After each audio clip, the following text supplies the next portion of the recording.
Bonjour, je suis Florine Galéron, journaliste à la Tribune, et je vous souhaite la bienvenue dans cette nouvelle séquence du sommet aéronautique et spatial de Bordeaux Métropole.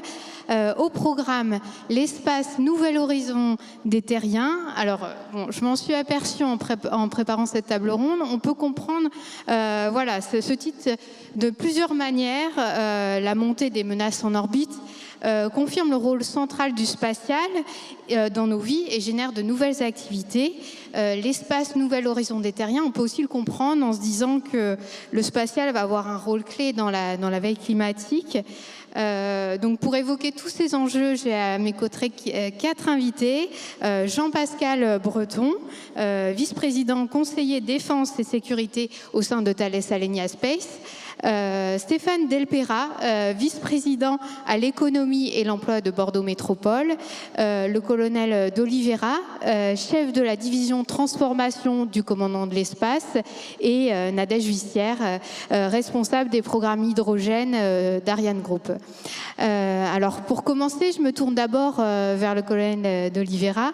Dans le conflit en Ukraine, le premier coup de feu a été donné depuis l'espace.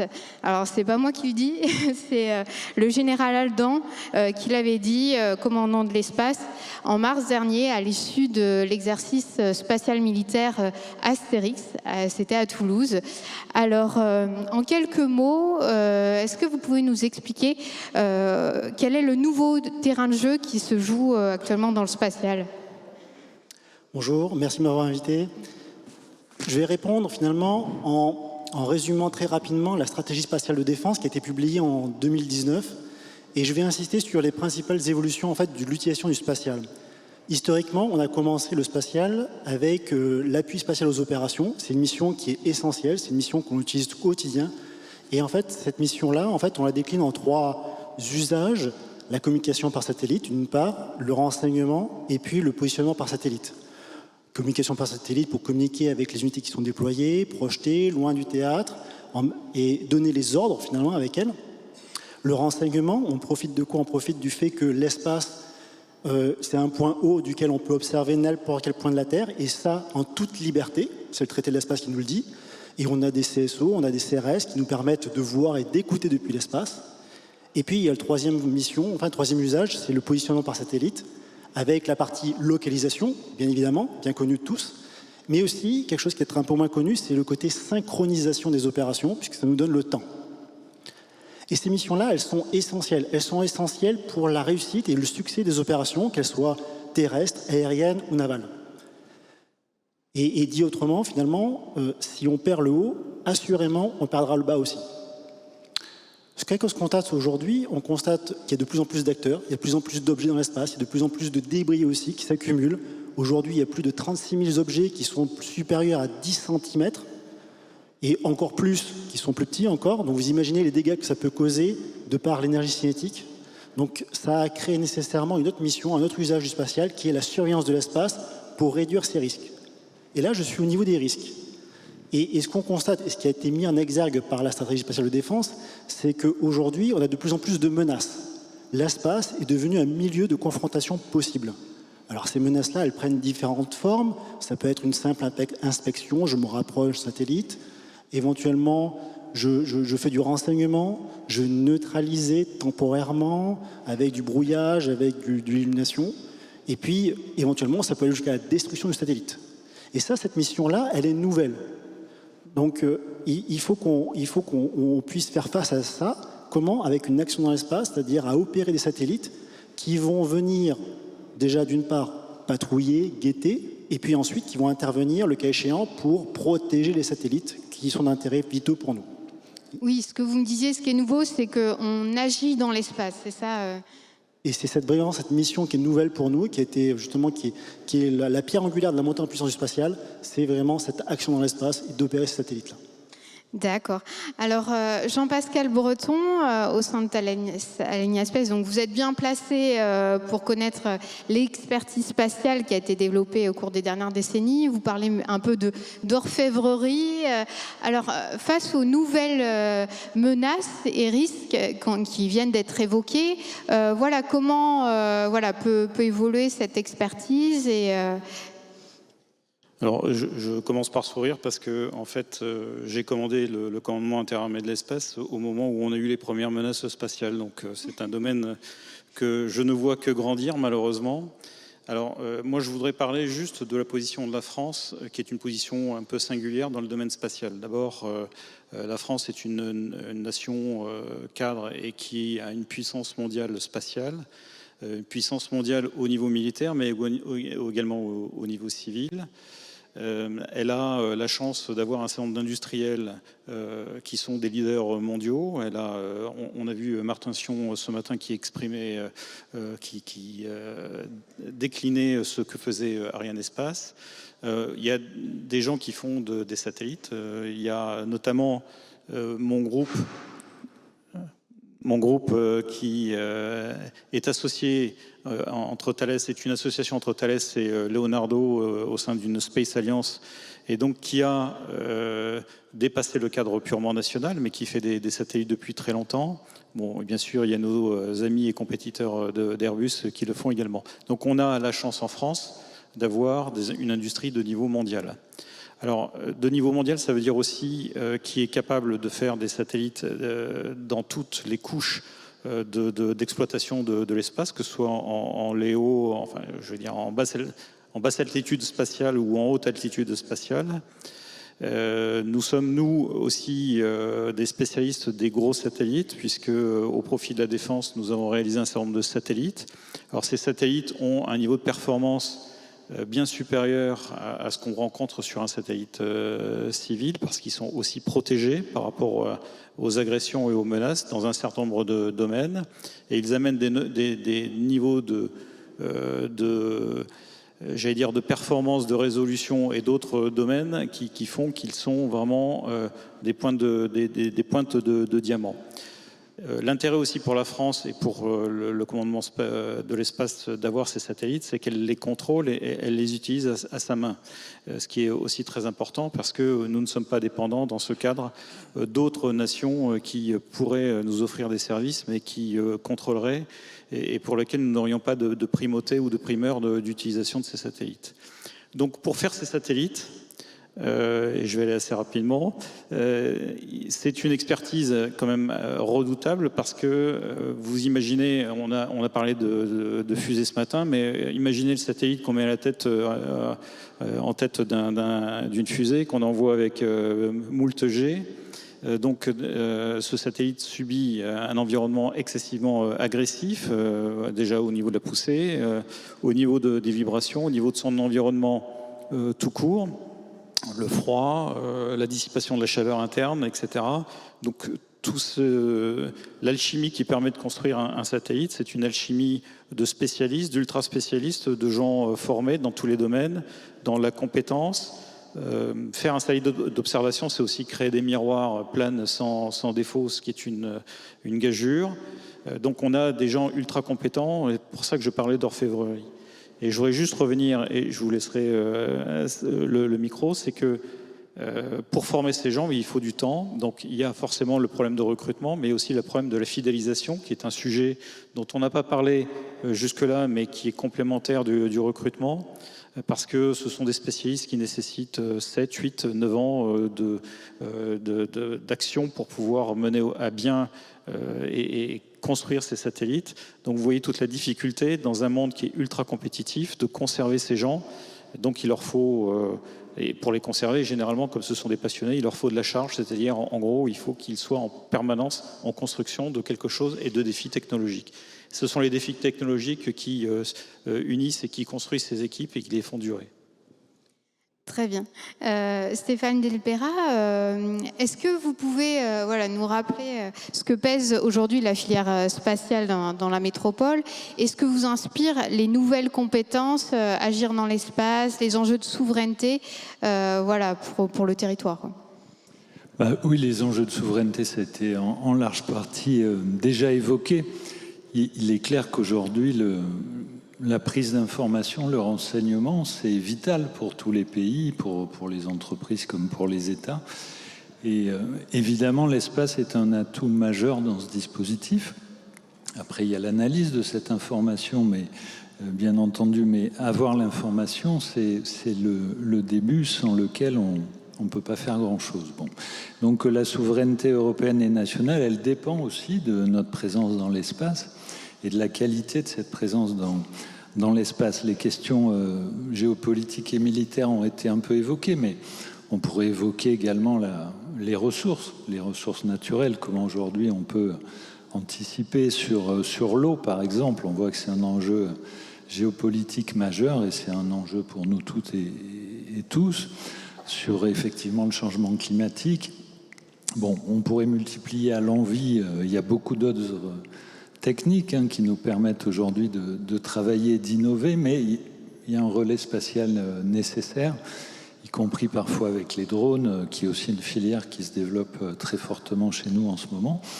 Et donc on est très heureux, nous, dans la métropole, d'avoir une filière forte, avec évidemment en tête de proue Ariane Group, que je salue, en plus sont très présents dans ma ville. Mais si on parle des énergies de demain, par exemple l'hydrogène, Ariane doit être un acteur majeur de cette filière. On a la chance qu'ils aient développé cette technologie depuis longtemps.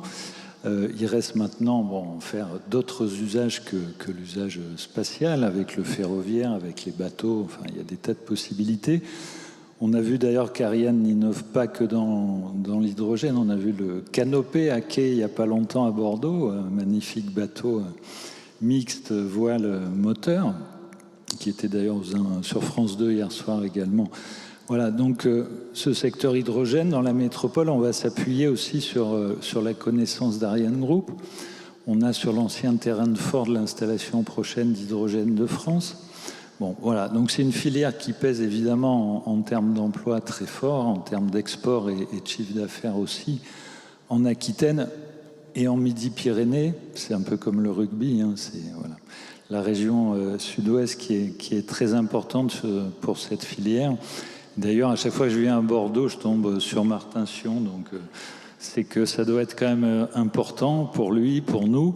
On a créé à Saint-Médard-en-Jalles avec Ariane Group, Dassault, Thales, que je salue également, un labo innovant qui s'appelle Way for Space pour travailler justement sur le demain dans l'espace, parce qu'il y a effectivement les grands acteurs traditionnels, les grands groupes, mais il y a aussi toutes les startups qui aujourd'hui travaillent pour des gains technologiques. Il va falloir s'occuper des déchets dans l'espace, en effet. Il va s'occuper de réparer aussi des satellites dans l'espace. Voilà, donc il y a beaucoup de choses à faire. Oui, alors il y a beaucoup de choses dans ce que vous avez dit.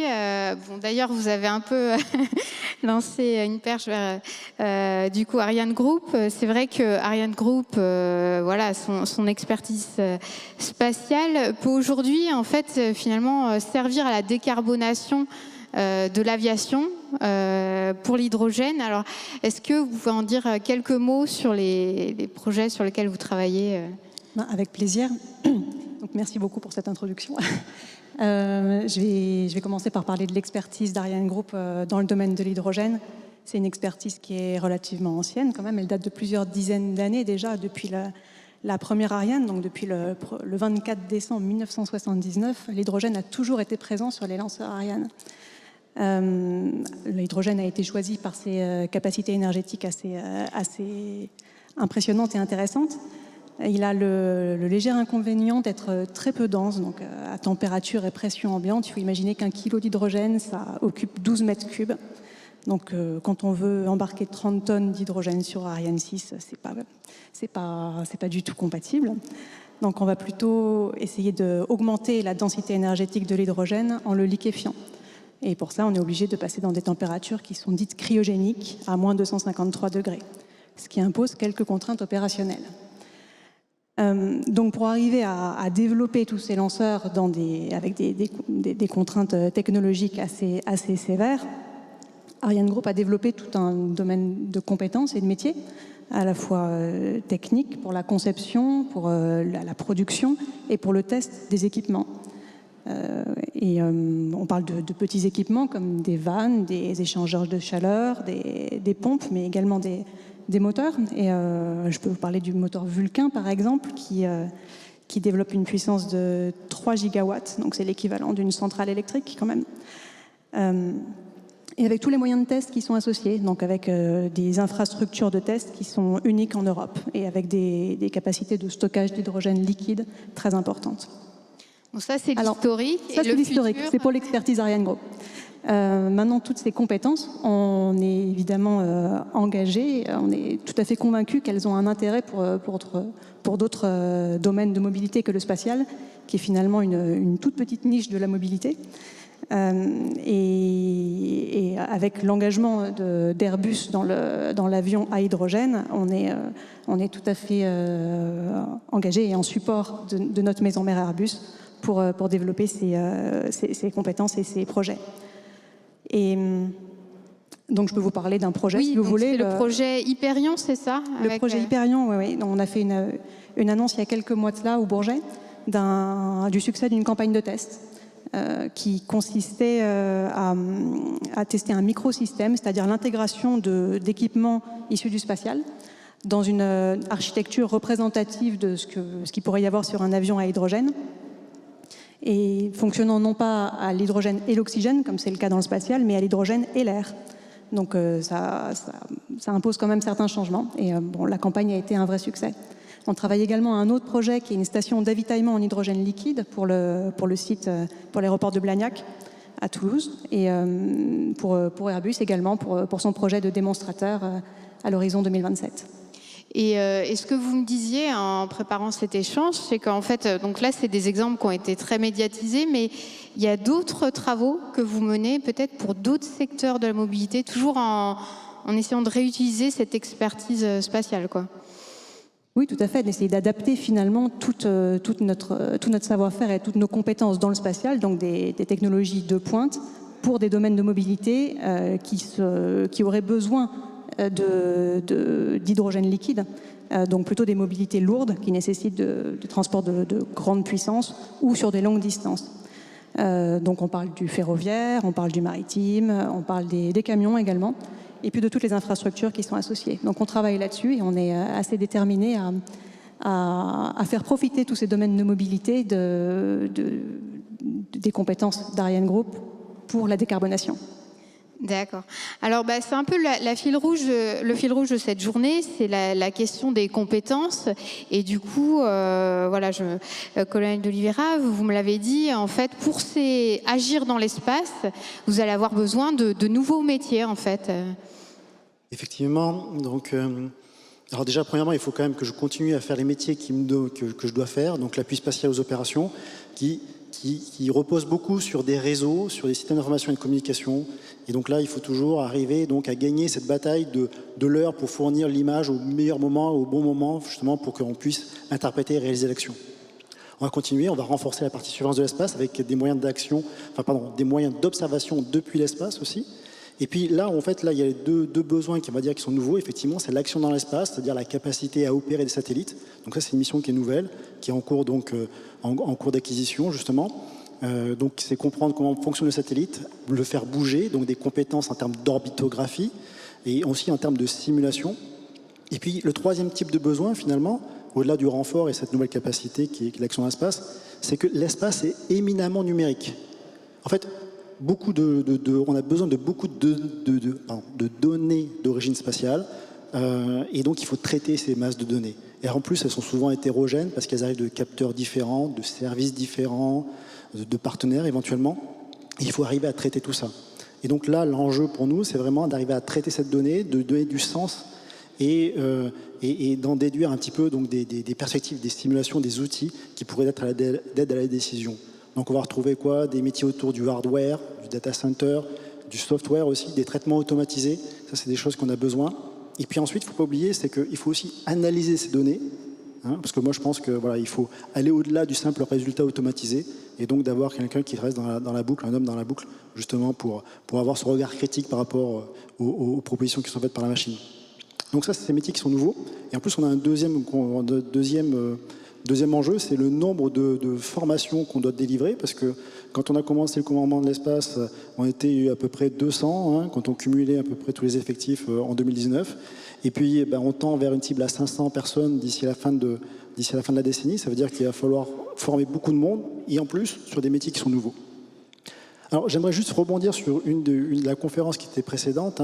Moi, je vous ai décrit beaucoup de métiers très techniques, orbitographie, simulation, data center, réseau, SIC, etc.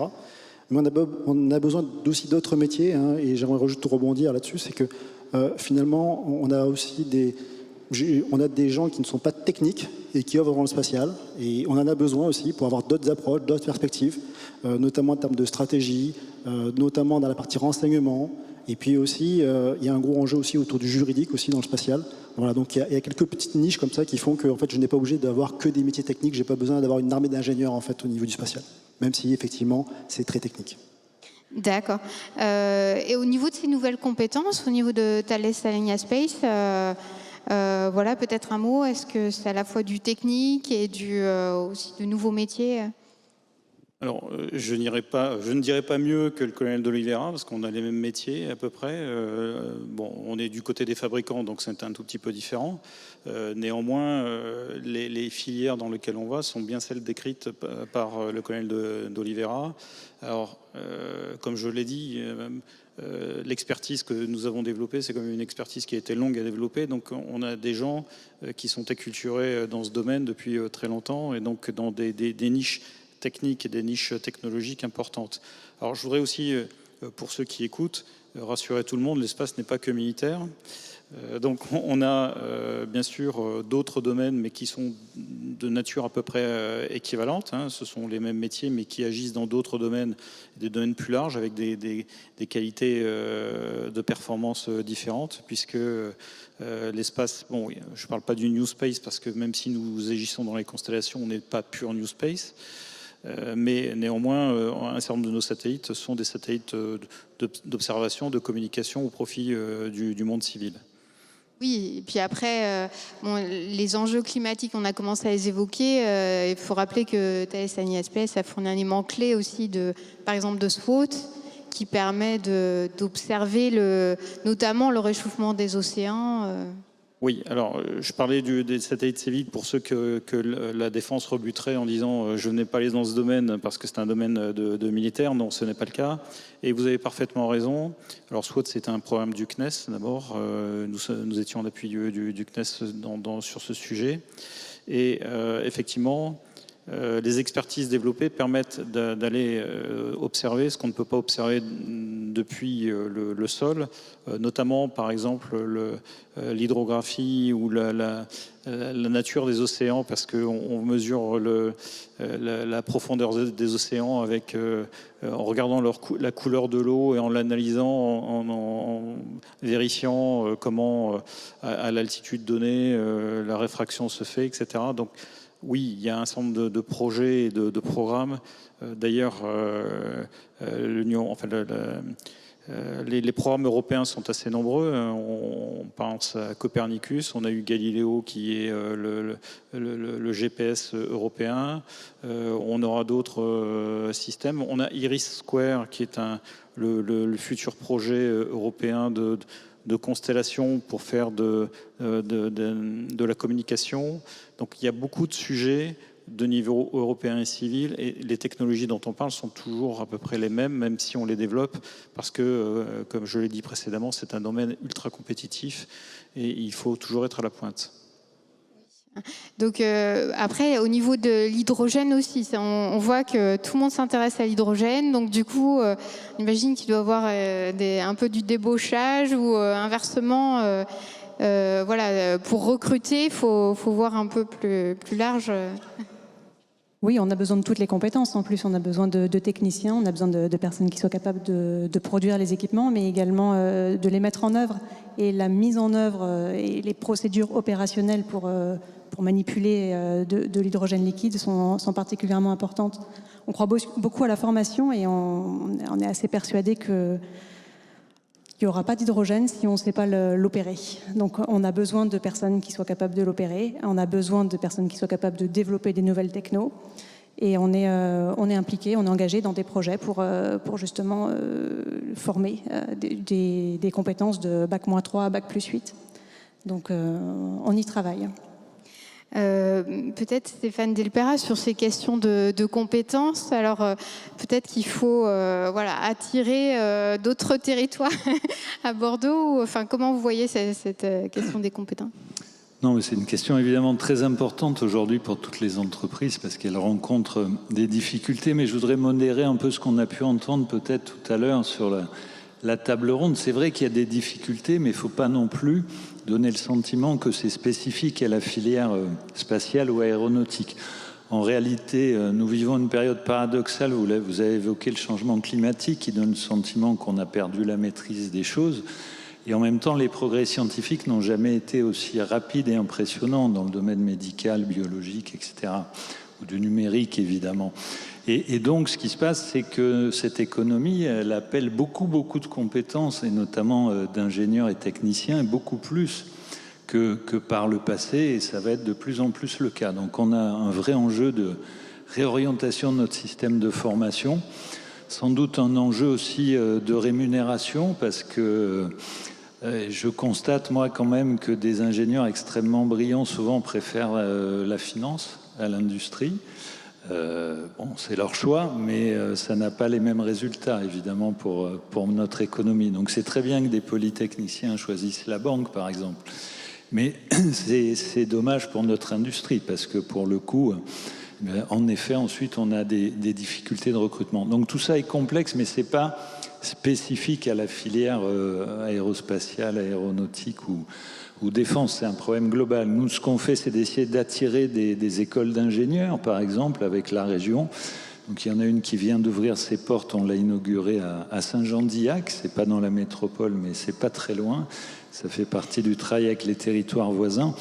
Mais voilà, ça prend du temps. C'est un peu comme avec les médecins. On manque de médecins. Il faut 10 ans, 14 ans pour former des médecins. Donc c'est un peu une course contre le temps.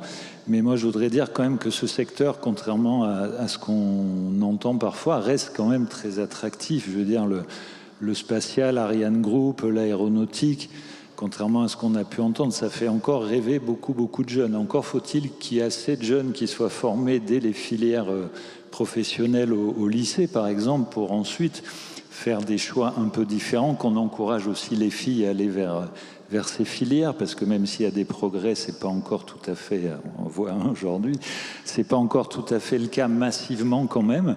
Et je vois, moi, on a un lycée professionnel avec 2 sections aéronautiques à Saint-Médard. On voit bien qu'il y a une répartition quand même où il y a beaucoup de garçons, pour pas dire 100%. Donc là, voilà, il y a beaucoup d'éléments qui peuvent contribuer à l'attractivité du secteur. Et en effet, il faut sortir de ce discours un petit peu déprimant. Moi, l'autre jour, on m'a reproché sur la technique et la science d'être trop optimiste. J'ai répondu que j'avais essayé le pessimisme et que ça marchait quand même moins bien, quoi. Bon.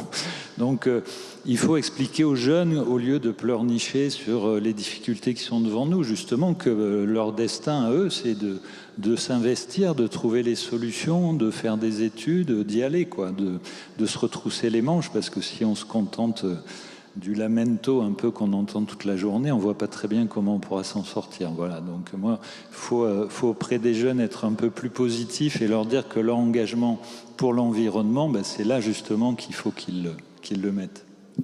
Alors, oui. Donc du coup, pour poursuivre du coup sur le sujet des J'ai un fan. Merci. Un fan.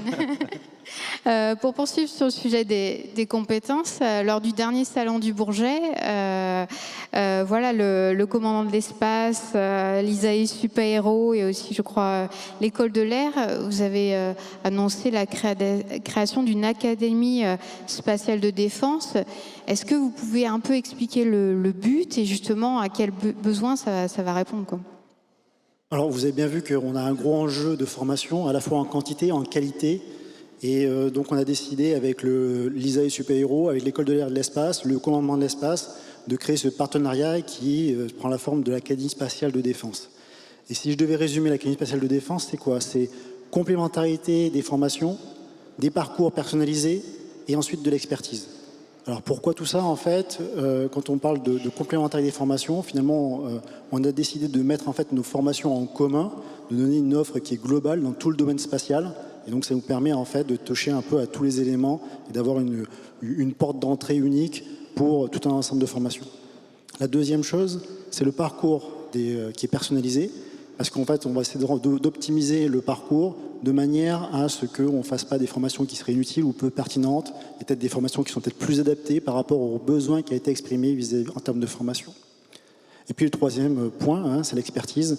On va s'adresser en se rejoignant tous ensemble. Finalement, on s'aperçoit qu'on est très très complémentaires. On a des domaines qui sont de spécialité, des niches un petit peu. L'école de l'air, l'espace est dans le domaine scientifique et militaire. L'ISAE Super-Héros est dans le domaine scientifique et technologique. Le commandement de l'espace est dans le domaine des opérations spatiales militaires, dans la maîtrise de l'espace. Et donc, on va pouvoir s'adresser finalement aux bons experts et délivrer la bonne formation pour ces individus. Alors, cette Académie spatiale de défense, elle est ouverte à tout le monde, partenaires français, étrangers.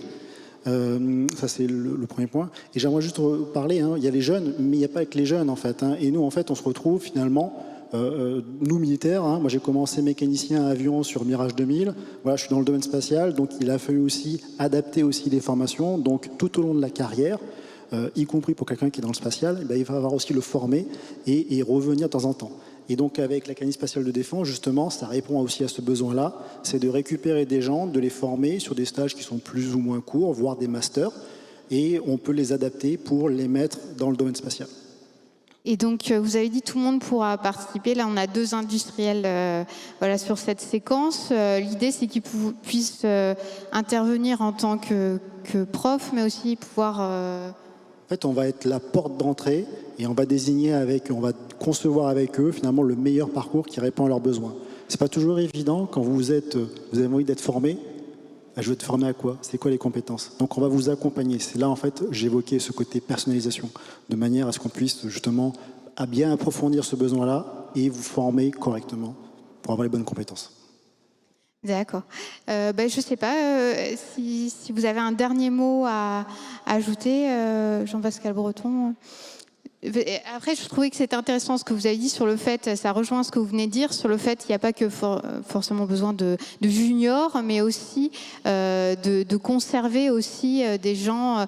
On le voit aussi dans les boîtes du New Space, ça c'est un autre sujet, mais ils ont du mal à trouver des ingénieurs systèmes, etc. Il y a aussi un besoin de maintenir les compétences pour ces nouveaux enjeux, quoi. Alors, je voudrais parler d'autre chose que des compétences. Je voudrais parler parce que ici il y a des gens de l'aéronautique et du spatial. Moi, je suis d'origine pilote de chasse, et donc moi j'ai vécu mon métier précédent avec passion. Et tous les gens que je rencontre, même si ce sont des techniciens et des gens qui sont dans des domaines vraiment excessivement pointus, sont des passionnés. Et je pense que c'est ce qui les unit, c'est ce qui leur permet de rester ensemble sur des grands projets. Et donc, avant tout, je veux dire aux gens qui ont envie de venir dans ce genre de métier, c'est que vous vivrez des métiers passionnants et vous ne verrez pas le temps passer parce que ce sont des choses excessivement intéressantes qui vous amènent dans des domaines où vous n'espériez pas aller.